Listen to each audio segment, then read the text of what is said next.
पहले तो जीवन ऐसे लुटाया कि कभी फिक्र नहीं की। बहुत लोगों से पूछो, जिंदगी में तो लोगों के पास समय काटने के लिए उपाय नहीं है। लोग कहते हैं समय काट रहे हैं, कोई ताश खेल रहा है, कोई शराब पी रहा है, कोई जुआ खेल रहा है, कोई होटल में बैठा है, कोई क्लब घर में बैठा। उनसे पूछो क्या कर रहे हैं, वो कहते हैं समय काट रहे हैं। जैसे समय जरूरत से ज्यादा है तो काट रहे हैं, उसे क्या करें। यही आदमी मौत के वक्त चीखेगा, चिल्लाएगा कि और 24 घंटे मिल जाते, एक रात और पूर्णिमा का चांद देख लेता, एक रात और कर लेता प्रेम, एक रात और रह लेता अपने परिजनों के बीच, एक बार और सूरज उग जाता, एक वसंत और देख लेता, एक बार और देखता खिलते फूल, एक बार और सुनता गीत गाते पक्षी। पकड़ता है, अब सब जा रहा है, अब नहीं सोचता उसे कि क्या करे। पहले समय काटता था। तुम सोचते हो तुम समय काट रहे हो, तुम गलती में हो, समय तुम्हें काट रहा है। तुम समय को क्या काटोगे, तुम समय को कैसे काटोगे। आदमी के पास कोई आरा नहीं है जिससे समय काटा जा सके। समय इतना सूक्ष्म है, कोई आरा उसे नहीं काटता। समय का आरा तुम्हें काटता जाता है। जब तुम ताश खेलते हो, कहते हो समय काट रहे हैं, तो समय हंसता है। समय तुम्हें काट रहा है, समय तुम्हारी मौत को करीब ला रहा है। जिस दिन मौत द्वार पर खड़ी हो जाएगी, उस दिन मुश्किल में पड़ोगे। एक सूफी कथा है, एक लकड़हारा 70 साल का हो गया है। लकड़ियां ढोते ढोते जिंदगी बीत गई। कई बार सोचा कि मर क्यों ना जाऊं। कई बार परमात्मा से प्रार्थना की कि हे प्रभु, मेरी मौत क्यों नहीं भेज देता। सार क्या है इस जीवन में, रोज लकड़ी काटना, रोज लकड़ी बेचना, थक गया हूं। किसी तरह रोटी रोजी जुटा पाता हूं, फिर भी पूरा पेट नहीं भरता। 1 जून मिल जाए तो बहुत। कभी कभी 2 जून भी उपवास हो जाता है। कभी वर्षा ज्यादा दिन हो जाती, लकड़ी नहीं काटने जा पाता। फिर बूढ़ा भी हो गया हूं, कभी बीमार हो जाता। और लकड़ी काटने से मिलता कितना है। एक दिन लौटता था थका मांदा, खांसता खकारता अपने गट्ठर को लिए, और बीच में एकदम ऐसा उसे लगा कि अब बिल्कुल व्यर्थ है मेरा जीवन, ये मैं क्यों ढो रहा हूं। उसने गट्ठर नीचे पटक दिया, आकाश की तरफ हाथ जोड़ के कहा कि मृत्यु तू सबको आती है और मुझे नहीं आती। हे यमदूत, तुम मुझे क्या भूल ही गए हो, उठा लो अब। संयोग की बात, ऐसा अक्सर तो होता नहीं। उस दिन हो गया, यमदूत पास से ही गुजरते थे, किसी को लेने जा रहे होंगे। सोचा कि बूढ़ा बड़े हृदय से कातर होकर पुकार रहा है, तो यमदूत आ गए। उन्होंने उसके कंधे पर हाथ रखा, बोले क्या भाई, क्या काम है। बूढ़े ने देखा मौत सामने खड़ी, प्राण कब गए। कई दफे जिंदगी में बुलाई थी मौत, बुलाने का एक मजा है जब तक आए ना। अब मौत सामने खड़ी थी तो प्राण कब गए, भूल ही गया मरने इत्यादि की बातें। बोला कुछ नहीं और कुछ नहीं, गट्ठर मेरा नीचे गिर गया है, यहां कोई उठाने वाला ना दिखा, इसलिए आपको बुलाया, जरा उठा दें और नमस्कार। कोई आने की जरूरत नहीं है। और ऐसे तो हम जिंदगी भर कहते रहे मुझे मरना नहीं है, ये सिर्फ गट्ठर मेरा उठा के मेरे सिर पर रख दें। जिस गट्ठर से परेशान था उसी को यमदूत से उठवा के सिर पर रख लिया। उस दिन उस बूढ़े की पुलक देखते जब वो घर की तरफ आया, जवान हो गया था फिर से, बड़ा प्रसन्न था, बड़ा प्रसन्न था कि बच गए मौत से। मौत के क्षण में जीवेशना प्रगाढ़ हो जाती है। अब तो मौत दिखाई पड़ती, इधर गया हुआ जीवन दिखाई पड़ता है जिसको ऐसे ही गंवा दिया, कभी भोगा नहीं। इस अकड़ में रहे कि क्षणभंगुर को क्या भोगे। कभी ठीक से खाया नहीं, कभी ठीक से पहना नहीं, कभी ठीक से राग रंग ना किया, इस सबको उस आशा में बिता दिया। और ये खड़ी मौत, और मौत के पार कुछ है, अब ये पक्का नहीं होता। अब कौन पक्का दिलाए, कौन भरोसा दिलाए। तो जीवेशना बहुत जोर से उठेगी। मेरी प्रक्रिया मूलतः भिन्न है, इसलिए मैं तुमसे कहता हूं, वासना से भागना मत, वासना को दबाना मत, वासना को जीना, समग्रता से जीना। इस जीवन के अवसर को छोड़ना नहीं। इस जीवन के अवसर में जितने गहरे उतर सको उतर जाना। एक ही बात ख्याल रखना, जागरूक रहना और देखते रहना कि इस जीवन में कितने ही गहरे उतरो, कुछ मिलता है कि नहीं मिलता। मैं तुमसे उपवास करने को नहीं कहता, मैं कहता हूं जितना स्वाद ले सको भोजन का लेना, लेकिन स्वाद ले ले के बार बार जाग के देखना मिला क्या। पानी पे बबूला उठा और मिट गया। जितनी काम वासना में उतरना हो उतर जाना, लेकिन हर बार काम वासना को ध्यान बना लेना। उतरते वक्त देखना कि मिल क्या रहा है। और मैं तुमसे ये नहीं कह रहा हूं कि तुम कहो कि कुछ नहीं मिल रहा है, ख्याल रखना, वो तुमने कहा तो गड़बड़ हो गई, तुमने दमन शुरू कर दिया। मैं तुमसे ये नहीं कह रहा हूं कि तुम दोहराना कि क्या रखा है यहां, कुछ भी नहीं मिल रहा है, मैं ये कह ही नहीं रहा। मैं ये कह रहा हूं तुम गौर से देखना, कुछ मिल रहा है, कौन जाने मिलता हो तो ठीक। और भय क्या है, लेकिन कभी कहीं किसी को कभी कुछ नहीं मिला, इसलिए अगर तुमने गौर से देखा तो तुम पा ही लोगे सब राख है।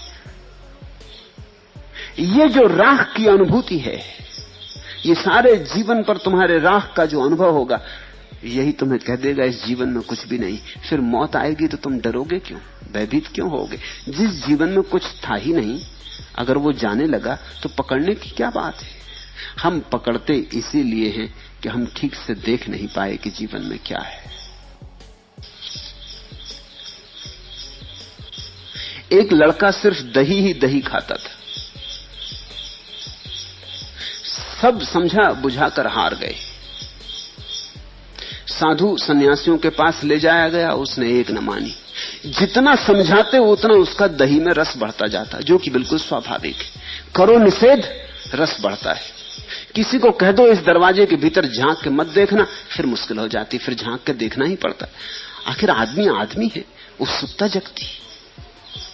जिस चीज को दिखाना हो लोगों को, उसको छिपाना, मगर इस ढंग से छिपाना कि लोगों को पता चल जाए कि तुम छिपा रहे हो, बस फिर लोग आ जाएंगे। तुमने देखा ना, जिस फिल्म में सब बच्चों को बुलाना हो उस पर लिख दो केवल वयस्कों के लिए, सब चले। छोटी उम्र के लड़के 2 आने की मूछ लगा के पहुंच जाएंगे। अगर वयस्कों के लिए है तो जाना जरूरी है, जरूर कुछ मामला है। निषेध तो वही होता है जहां कुछ हो रहा हो। विज्ञापनदाता लिख देते हैं पढ़ना मना है विज्ञापन के ऊपर, कृपा करके इसको मत पढ़िए। फिर आप बिना पढ़े आगे नहीं निकल सकते। कैसे निकलेंगे? जितना समझाया साधु सन्यासियों ने, गुरुओं ने कि दही बहुत बुरा है, उन्होंने बड़ी बड़ी आयुर्वेद से उल्लेख किए कि दही के क्या क्या नुकसान है, उतना ही उसका रस दही में बढ़ता गया। आखिर एक बूढ़े आदमी के पास उसे ले जाया गया। रहा होगा बूढ़ा कुछ मेरे जैसा। उसने क्या कहा? उसने कहा बेटा दही खाना कभी मत छोड़ना, इसमें बड़े गुण हैं, ये तो लाख दवाओं की दवा है दही। वो बेटा भी चौंका कि इतने दिन हो गए कभी किसी ने ये नहीं कहा। जिसके पास गए वही दही के खिलाफ था। ये बूढ़ा होश में मानता तो वो भी था कि खराब है, क्योंकि तकलीफ तो वो भी भोगता था दही के कारण। सर्दी जुकाम पकड़े रहता, बुखार आ जाता। अभी जवान था लेकिन फीका होने लगा था, दही मारे डाल रहा था। मगर जितना लोग समझाते थे उतनी जिद पकड़ती जाती थी, तो न अहंकार भी अकड़ता जाता था। इस बूढ़े की बात उसने भी जरा चौंक के सुनी। उसने कहा क्या कह रहे महाराज, दही में बड़े गुण। उसने करे लाख दवाओं की दवा है दही, रामबाण समझो इसे। तुम कभी भूलनी मत, चूकनी मत, दुनिया कुछ भी कहे तुम डटे रहना। उसने कहा तो जरा बताइए क्या गुण है, क्योंकि उसने दुर्गुण तो बहुत सुने थे, उसे एक आदमी नहीं मिला था कभी जिसने कोई गुण बताए हों। उस बूढ़े ने कहा कौन से गुण? गुण ही गुण है। जैसे समझो पहला, एक की दही खाने वाले की कभी चोरी नहीं होती। वो युवक भी चकित हुआ कि ये भी खूब गुण, दही खाने वाले की चोरी नहीं होती। 2 की दही खाने वाले की कभी पानी में डूबकर मृत्यु नहीं होती। उसने देखा कि बूढ़ा पागल तो नहीं है, दही से पानी में डूबने का क्या संबंध। और 3 के दही खाने वालों को कभी कुत्ता नहीं काटता। उसने कहा आप होश में तो हैं, क्या बातें कर रहे हैं, किस शास्त्र में लिखा है, आयुर्वेद में कहां लिखा है? और बूढ़े ने कहा सुन, और 4 कि दही खाने वाला कभी बूढ़ा नहीं होता। वो युवक तो बोला कि मैंने बहुत ज्ञानी सुने, मगर आप कुछ अलग ही तरह के ज्ञानी, जरा मुझे विस्तार से समझाइए। ये सुनकर उस बूढ़े ने कहा, सुनो, पहले तो बिल्कुल साफ है, सारी बात साफ है। दही खाने वाला रात भर खांसता है, चोर उसके घर में घुस कैसे सकते? इसलिए दही खाने वाले की कभी चोरी नहीं होती। दही खाने वाला सर्दी से इतना पीड़ित रहता है कि पानी के पास जाने से डरता है। नदी में डूब कर मरेगा कैसे?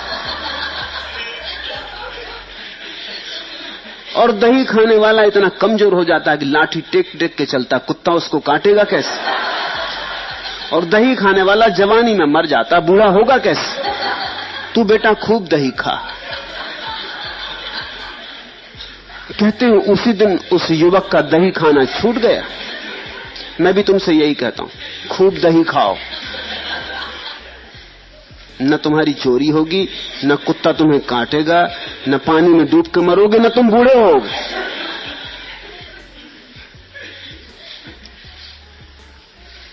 वासना से छूटने का एक ही उपाय है कि वासना की पीड़ाओं को ठीक से जान लो, और वासनाओं की पीड़ाओं को जानने का एक ही मार्ग है कि तुम वासना में बोधपूर्वक उतरो। इसलिए मैं तुमसे कहता हूं, वासना से लड़ो मत, भागो मत, जागो। जिस दिन वासना की व्यर्थता साफ हो जाएगी, उस दिन ये सारा जीवन व्यर्थ हो गया। फिर मौत द्वार पर आएगी तो तुम मौत को धन्यवाद दे सकोगे। शिकायत क्या है? मौत तुम्हें मुक्त कर रही उस सब उपद्रव से जो चल रहा था। मौत तुमसे छीन ही नहीं रही कुछ, क्योंकि तुम्हारे हाथ में कुछ था ही नहीं। तब तुम मौत का आलिंगन करोगे, अभिनंदन करोगे। और जो व्यक्ति मृत्यु का अभिनंदन करने में समर्थ हो गया, मौत उसके लिए मोक्ष का द्वार बन जाती है। और जब तक संसार की खोज पूरी न हो जाए, ईश्वर की खोज कैसे शुरू हो? तुम्हारे महात्मा तुम्हारी संसार की खोज पूरी नहीं होने देते, वो तुम्हें अटका रखते। वो तुम्हें अपने ही जीवन में, अपने जीवन के अनुभव में उतरने नहीं देते। वो तुम्हें कच्चा ही वृक्ष से तोड़ लेते हैं, तुम पक नहीं पाते। ईश्वर की खोज तो तभी हो सकती है जब संसार बिल्कुल व्यर्थ है, आत्यंतिक रूप से व्यर्थ है, ऐसा बोध गहन हो जाए।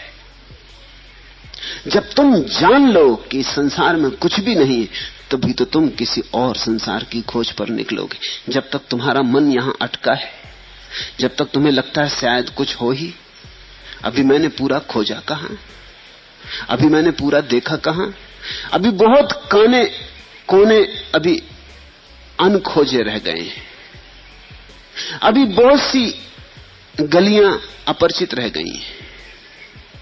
तो तुम ईश्वर को खोजोगे कैसे? ईश्वर के खोज का मौलिक अर्थ इतना ही होता है कि संसार की व्यर्थता प्रमाणित हो गई, अपने ही अनुभव से प्रमाणित हो गई। फिर तुम उसे ईश्वर नाम दे सकते हो, या मोक्ष, या निर्वाण, या सत्य, जो भी तुम नाम देना चाहो। लेकिन उसके पहले खोज शुरू नहीं होती। संसार में ईश्वर के खोजी इतने कम इसलिए हैं कि ईश्वर के नाम पर बहुत धोखाधड़ी, और ईश्वर के नाम पर कच्चे लोगों को धर्म की दिशा में निष्णात किया जाता है। ईश्वर के नाम पर लोगों का लोभ उकसाया जाता है। लोभ से मुक्ति नहीं होती, लोभ उकसाया जाता है। तुम्हें तुम्हारे शास्त्र अधिकतर यही समझाते रहते कि छोड़ दो तो बहुत पाओगे, और जब कोई बहुत पाने के लिए छोड़ता है तो छोड़ता ही नहीं। पाने के लिए छोड़ा तो छोड़ा कहां? 1 रुपया छूटा और 1000 मिलने वाले हैं, तो छूटे कहां? तुमने तो बड़ा सौदा कर लिया, 1 रुपया छोड़ा और 1000 पाने का इंतजाम कर लिया। तो तुम्हारे लगाव तो वही के वही है, तुम बदलते तो रत्ती भर नहीं। तुम्हारा ईश्वर भी तुम्हारे साथ झूठा हो जाता, तुम झूठे हो, तुम्हारा ईश्वर झूठा हो जाता। तुम अभी सच्चे नहीं। तुमने अभी इस जीवन का जो अवसर तुम्हें मिला है, इसकी ठीक ठीक जांच परख नहीं की। तो पहली तो बात मैं ये कहता हूं, इसकी ठीक जांच परख करो। ये अवसर बहुमूल्य है, इसे ऐसे ही मत गंवा दो। इन्हें फिजूल बातों में मत गंवा देना, किसी एरेगेरे की बातों में मत गंवा देना। ये तुम्हारा जीवन है, इस जीवन को तुम अनुभव करो। तुम्हें अगर क्रोध उठता है तो क्रोध का अनुभव करो, ताकि क्रोध की पीड़ा साफ हो जाए, इतनी साफ हो जाए कि उसी स्पष्टता के कारण क्रोध करना मुश्किल हो जाए। तुम्हें काम है तो काम में उतर जाओ, मगर इतने गहरे उतर जाओ कि तुम्हें काम में कुछ भी सार नहीं है, ऐसा सूत्र उपलब्ध हो जाए जीवंत अनुभव से। तुम्हें धन की दौड़ है, कोई हर्जा नहीं, दौड़ लो, जल्दी कुछ भी नहीं है। अगर तुम बिना धन की दौड़ में गए और महात्मा हो गए तो तुम महात्मा होके भी धन की दौड़ ही जारी रखोगे, कुछ फर्क ना पड़ेगा। अगर तुम्हें राजनीति में रस है तो लड़ ही लो चुनाव, उतर जाओ उसी उपद्रव में, हो ही लो पागल। अगर तुम बीच में ही लौट आए, गए नहीं, कह रहे उसमें क्या रखा है, बुद्धिमानों की बात मान ली, उधार बात मान ली कि बुद्धिमान कहते हैं राजनीति में क्या रखा है, और तुम गए नहीं, तुम महात्मा हो जाओगे, लेकिन तुम्हारी जिंदगी राजनीतिक की ही जिंदगी होगी। तुम बैठ जाओगे आसन लगा के, लेकिन तुम्हारे भीतर राजनीतिक मौजूद रहेगा। जीवन में रूपांतरण अनुभव से आते हैं, भीतर की बदलाहट से आते हैं, बाहर की बदलाहट से नहीं। धर्म के नाम पर लोगों ने बाहर खूब बदलाहटें कर ली। मैंने सुना है, एक रूसी कथा है, एक कौआ बड़ी तेजी से उड़ता जा रहा था। एक बुलबुल ने उसे देखा और पूछा, चाचा कहां जा रहे हो? पूरब को जा रहा हूं, यहां मेरा रहना दूभर हो गया है, कौए ने कहा। कोयल ने पूछा क्यों? कौए ने कहा, यहां मेरे गान पर सभी को ऐतराज है। मैं गाता नहीं, मैंने शुरू गाना नहीं किया कि लोग ऐतराज करने लगते, अरे बंद करो, बकवास बंद करो, कांव बंद करो। यहां गाने की स्वतंत्रता नहीं और सबको मेरे गाने पे ऐतराज है। कोयल ने पूछा, लेकिन जाने मात्र से तो तुम्हारी समस्या हल नहीं होगी, पूरब जाने से क्या होगा? कौए ने कहा, क्यों? कौए ने आश्चर्य पूछा, इसलिए कि जब तक तुम अपनी आवाज नहीं बदलते, पूरब वाले भी तुम्हारे गाने पे ऐतराज उठाएंगे। पूरब वाले भी तुम्हारे गाने को इसी तरह नापसंद करेंगे, कुछ फर्क ना पड़ेगा। तुम्हारी आवाज, तुम्हारा कंठ बदलना चाहिए। परिस्थिति बदलने से कुछ नहीं होता, मनस्थिति बदलनी चाहिए। एक आदमी ग्रस्त था, ग्रस्ती से अभी मुक्त तो मन न हुआ था, लेकिन संन्यास्त हो गया। अब वो संन्यास्त होके नई ग्रस्ती बसाएगा। एक आदमी के बेटे बेटी थे, उनसे छूट गया, तो शिष्य शिष्याओं से उतना ही मोह लगा लेगा, कोई फर्क ना पड़ेगा। कोयल ने ठीक कहा कि चाचा, पूरब जाने से कुछ भी ना होगा, लोग वहां भी तुम्हारी कांव पर इतना ही ऐतराज उठाएंगे। ईश्वर के खोजी संसार में इसलिए कम है कि ईश्वर के झूठे खोजी बहुत ज्यादा हैं, और ईश्वर के झूठी खोजी होने में बड़ी सुगमता है। कुछ बदलना नहीं पड़ता और बदलने का मजा आ जाता। धार्मिक होना नहीं पड़ता और धार्मिक होने का रस और अहंकार। कच्चे लोग फलों से, वृक्षों से तोड़ लिए गए, कच्चे फल पके नहीं थे, पकने का मौका नहीं मिला था। मैं तुमसे कहता हूं नास्तिक रहना। अगर नास्तिकता अभी तुम्हारे लिए स्वाभाविक मालूम पड़ती हो, अभी आस्तिक होने की जरूरत नहीं, फिर अभी घड़ी नहीं आई, जल्दी क्या है? अभी कच्चे हो, पको।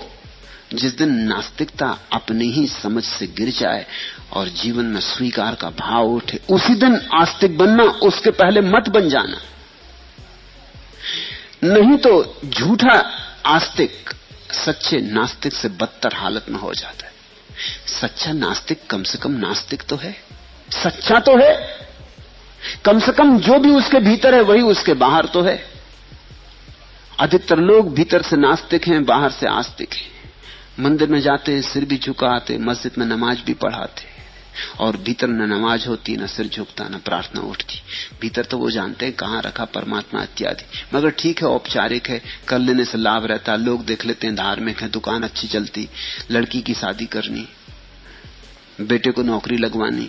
अगर लोगों को पता चल जाए नास्तिक हो तो लड़के को नौकरी ना मिले, लड़की की शादी मुश्किल हो जाए। मेरे पास लोग आते, वो कहते हैं आपकी बात बिल्कुल जस्ती, लेकिन अभी लड़की की शादी करनी।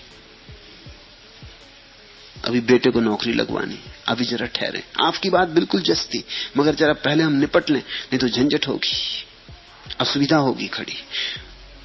आप जो कहते हैं ठीक हमें मालूम पड़ता, और जो हम मानते हैं वो गलत मालूम पड़ने लगा है, लेकिन अभी हम छोड़ेंगे नहीं, अभी औपचारिकता निभा लेंगे। ऐसे लोग औपचारिक रूप से धार्मिक हैं, दिखावे के लिए धार्मिक हैं। ये एक तरह की सामाजिकता है, इसका कोई धर्म से संबंध नहीं। फिर ईश्वर की खोज पर कठिनाइयां हैं, सुगम नहीं है बात, पहाड़ की चढ़ाई है, घाटियों में उतरने जैसा नहीं है। जैसे एक पत्थर को लुढ़का दो चोटी पर से तो फिर कुछ और नहीं करना पड़ता, एक दफा लुढ़का दिया तो खुद ही लुढ़कता हुआ घाटी तक पहुंच जाता है। लेकिन पत्थर को पहाड़ पर चढ़ाना हो तो लुढ़काने से काम नहीं चलता, खींचना पड़ता है, थक जाओगे, पसीने पसीने हो जाओगे, जटिल है, दुरूह है, दुर्गम है, खतरनाक है। और जैसे जैसे ऊंचाई बढ़ेगी वैसे वैसे मुश्किल होता जाएगा, उतना ही बोझ कठिन होता जाएगा। आखिरी ऊंचाई पर पहुंचने वाले को बड़ा दुस्साहस चाहिए। ईश्वर की खोज कायरों का काम नहीं, और अक्सर कायर ईश्वरवादी, इसलिए ईश्वर की खोज नहीं हो पा रही। ईश्वर की खोज दुस्साहसी का काम है। ख्याल रखना, साहसी भी नहीं कह रहा हूं, दुस्साहसी, क्योंकि बहुत कुछ गंवाना पड़ेगा, पाने के लिए गंवाना पड़ता है, बहुत कुछ दांव पे लगाना पड़ेगा। यह सुविधा और सरलता से नहीं हो जाएगा। पूरा जीवन जुआड़ी की तरह लगाने की जिनकी हिम्मत होती है वे ही। और अड़चन यह है कि मार्ग कठिन और मंजिल का पक्का नहीं कि कहां होगी, होगी कि नहीं होगी, पूरब होगी कि पश्चिम होगी, पता नहीं कौन ठीक कहता, बुद्ध ठीक कहते कि महावीर ठीक कहते कि कृष्ण की क्राइस्ट। हजार विकल्प हैं और मंजिल बहुत दूर है, कुहासे में छिपी है, और रास्ता बड़ा दुर्गम है, 4 कदम तक दिखाई पड़ता है, फिर रास्ता अंधेरे में दबा है। इसलिए जो लोग जीवन की व्यर्थता को पूरी तरह समझ गए हैं और जो जानते हैं कि चाहे ईश्वर ना भी हो तो भी खोजने योग्य है, क्योंकि यहां जीवन में तो बैठे रहने से कुछ भी सार नहीं, यहां जीवन तो व्यर्थ हो ही गया। अब उठ पड़ो, चल पड़ो, अब दांव पे लगाया जा सकता है। खोने को कुछ भी नहीं है, अगर मिला तो ठीक, नहीं मिला तो कुछ भी नहीं खोया। खोने को कुछ था ही नहीं, जीवन को तो देख लिया था, सब पन्ने पढ़ के देख लिए थे। फिर सत्य की खोज पे बड़ी कसौटियां आती। मैं एक छोटी सी घटना पढ़ रहा था। ईसाई संत हुई, अपूर्व महिला हुई, तेरेसा। दुनिया में थोड़ी सी महिलाओं ने ऐसी ऊंचाई पाई है, किसी मीरा ने, सहजों ने, दया ने, लल्ला ने, बहुत थोड़ी सी महिलाओं ने। तेरेसा उनमें से एक है। तेरेसा एक बार एक नाले को पार कर रही थी, चूक से उसका पैर फिसल गया और वो बाढ़ आए नाले में डूबते डूबते बची। पैर में चोट भी खा गई, मोच भी आ गई, चमड़ी भी छिल गई पत्थर पर गिर के, संभवतः हड्डी भी टूट गई हो। वह बूढ़ी भी हो गई थी। किसी प्रकार किनारे लगी और उसने सिर उठा के ईश्वर से कहा, आकाश की तरफ देखकर कहा, हे प्रभु, मुझसे व्यवहार करने का ये कैसा तुम्हारा ढंग? Is this the way you treat me? ये कोई बात हुई? एक बूढ़ी औरत को ऐसे गिरा देना बीच नाले में। सब छोड़ दिया था परमात्मा पर, तो जिन्होंने सब छोड़ा है वही इसी तरह की दिल खोल के बात भी कर सकते कि ये कोई बात हुई, ये कोई ढंग हुआ तुम्हारा, ये कोई व्यवहार है। और उत्तर में उसने आकाशवाणी सुनी, कभी कभी मैं अपने मित्रों के साथ ऐसा व्यवहार भी करता हूं, but sometimes this is how I treat my friends. ईश्वर की आवाज गूंजी कि हां, ऐसा ऐसा कभी कभी मैं व्यवहार अपने मित्रों के साथ करता हूं, शत्रुओं के साथ तो ईश्वर बड़ा दयालु, क्षमा करने को तैयार, मित्रों के साथ बहुत कठिन। कारण मित्रों को कसता है, मित्रों के लिए परीक्षा। शत्रुओं को क्या कसना, वे तो वैसे ही भटके हैं, उन पर दया करता है। मित्रों को कसता है, पहुंचने के करीब करीब हो रहे, घर करीब आ रहा, कसावट बढ़ती जाती, उनकी परीक्षा लेता, परीक्षण करता है। सो ईश्वर की आवाज ने कहा, but sometimes this is how I treat my friends. अपने मित्रों के साथ ऐसा व्यवहार कभी कभी मैं करता हूं। तैरासा ने कहा, तब सुन लो, तब कोई आश्चर्य नहीं कि तुम्हारे मित्र इतने थोड़े क्यों हैं। Then no wonder you have so few of them. तुम पूछते हो ईश्वर के इतने खोजी कम है, क्यों है? इसीलिए ईश्वर खूब परीक्षा करता है। मगर तेरे सा जैसी हिम्मत की औरत ही ऐसी बात कह सकती, तो सुन लो, उसने कहा। फिर इसलिए बैठे रहते अकेले, संग साथी भी नहीं मिलते, क्योंकि जो मिलते उनको तुम सताते उल्टा। अब ये बूढ़ी औरत को ऐसे फिसला देना, ऐसे गिरा देना, हड्डी तोड़ देना, ये भी कोई बात हुई? आदमी थोड़ा शिष्टाचार का भी ख्याल रखता है, इसका भी तुम्हें ख्याल नहीं। मगर ये बड़े प्रेम में बातें कही गई। बात महत्वपूर्ण है। महत्वपूर्ण यह है कि तेरेसा ने कहा, इसलिए तुम्हारे मित्र इतने कम हैं। अब मैं जान गई कि तुम्हारे मित्रों की संख्या कम क्यों है। कसौटी है।